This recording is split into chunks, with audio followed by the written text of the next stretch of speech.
Hey everyone, it's Jana from The Last Stitch, and in today's video I'm going to talk about how to stabilize your shoulder seam when you're sewing with knits, because you know what?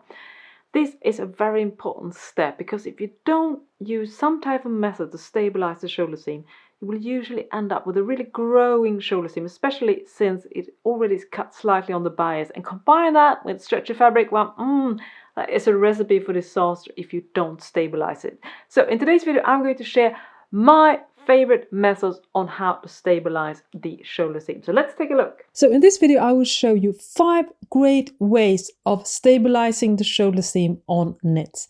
And the first method, which is really common in ready-to-wear, is to use clear elastic. Now the benefit about clear elastic is that it's very invisible, obviously, and it also has the perfect amount of stretch and stability. So it's really great if you're working with very stretchy fabrics such as lycra, spandex knits, activewear, then I highly recommend that you use clear elastic.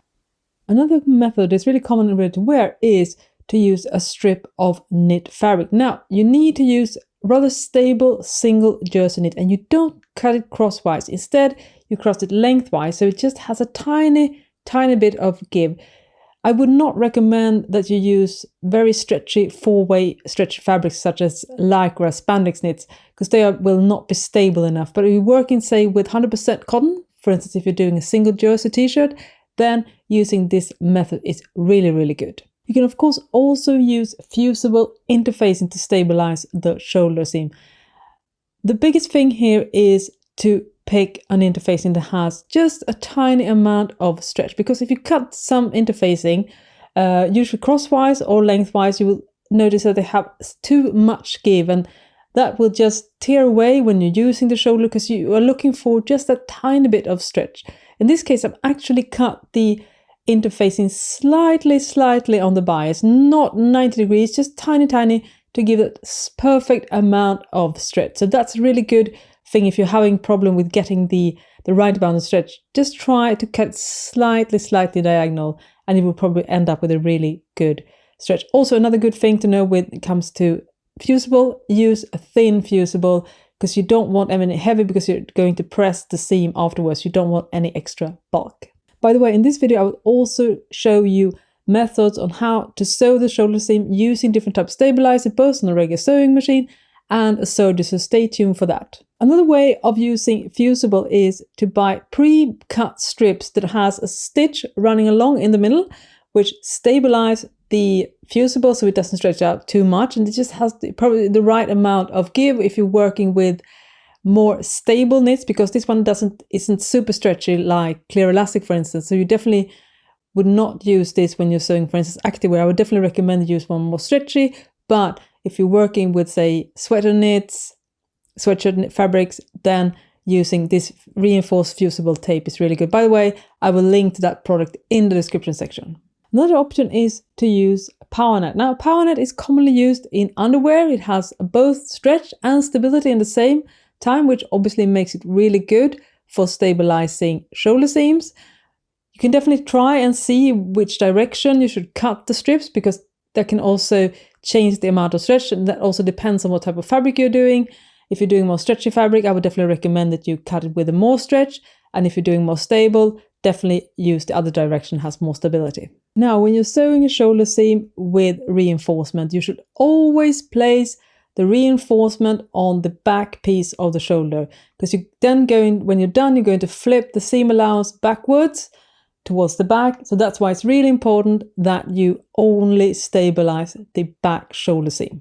If you're sewing clear elastic and using a serger, a tip is to actually see if your presser foot has a slot where you can insert narrow elastic. Many sergers do have that, and also some sergers comes with a special presser foot that also makes attaching elastic really easy. Sometimes it can be tricky to get the elastic to feed through, so I like to use a combination of a tailor's awl, and then I pull the elastic back using a pair of tweezers.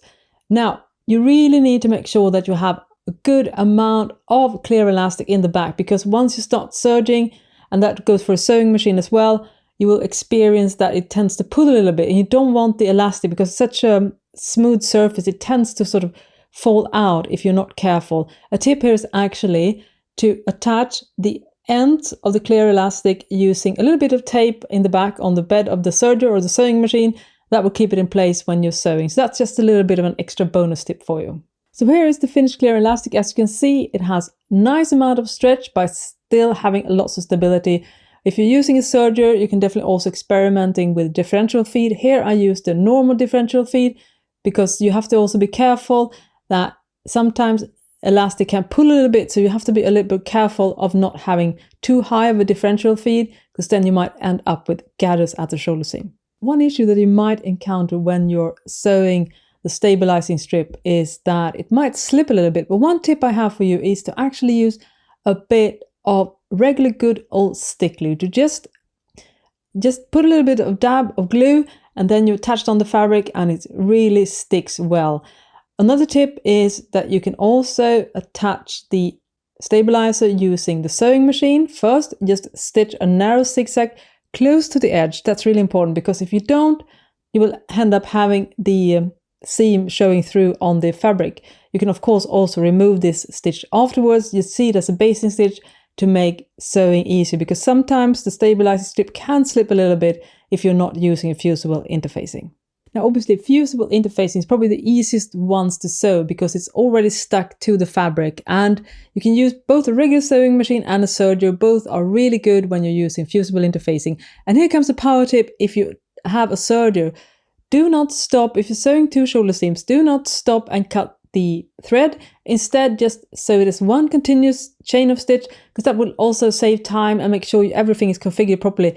Then after you're done, you can then cut away the thread of fabric in between the 2 shoulder seams. If you're sewing shoulders on a regular sewing machine, I highly recommend that you use the stretch stitch. I think pretty much all sewing machines these days have some type of stretch stitch, which looks similar to an overlock stitch on a serger, and that's really, really good because it has the right amount of stability and also give, so you don't need to worry about having seams pop. And the great thing about stabilizing the shoulder seams when you are using a regular sewing machine is that you will not have any problems with the fabric growing, because obviously if you combine the fact that you're sewing with a stretch knit fabric and also slightly on the diagonal, because you cut the shoulder seam usually slightly on the diagonal, you will otherwise risk running into stretched out seams. But by stabilizing the shoulder seam first, you will not have this problem, even if you're using a regular sewing machine. Sometimes it's hard to gauge exactly how wide the stabilizing strip should be, but it's actually easy to cut it away afterwards, like I'm doing here. This obviously doesn't work with fusible interfacing, but then again, if you're using very thin fusible interfacing, they will not add any extra bulk. But definitely a sweet spot is trying to have some stabilizing that is just slightly wider than the stitch that you're planning to use. But when you're using clear elastic, it's also good to just have an elastic that's pretty much exactly the same width as your stitch. So once you're done stabilizing the shoulder seam, as I said, you should always press the seam allowance backwards towards the back. This will of course also hide all the stabilizing that you've done. And if your fabric can handle it, I definitely recommend that you give it a good pressing. Just be mindful about the temperature of the iron, and also be careful that if you're using clear elastic, for instance, it will not handle heat very well. But if you're just pressing when the seam allowance is already folded, you will not risk harming that. But definitely be careful about that one. And also, of course, check that your fibers can actually stand using an iron. So these were some ideas on how to stabilize the shoulder seam. Now, as I said, it all depends on both the fabric, the equipment you have, and also, of course, your personal preference. So you definitely experiment and see what works for you. And my number 1 rule is definitely you need to have at least some way of stabilizing the shoulder seam, even if it just means increasing the differential feed on your serger. And if you don't have a serger one, you definitely need to stabilize the shoulder seam with some other type of material, in my opinion, for sure. So I really also love to know what are your favorite way of stabilizing the shoulder seam. So please share in the comment section. And if you want to learn more about sewing with knits, well, I got lots of videos for that. I have linked to a playlist, and you can check those videos out as well if you want to learn more methods that I prefer to use when I'm sewing with knits. Stay safe, and I'll see you next time. Bye bye.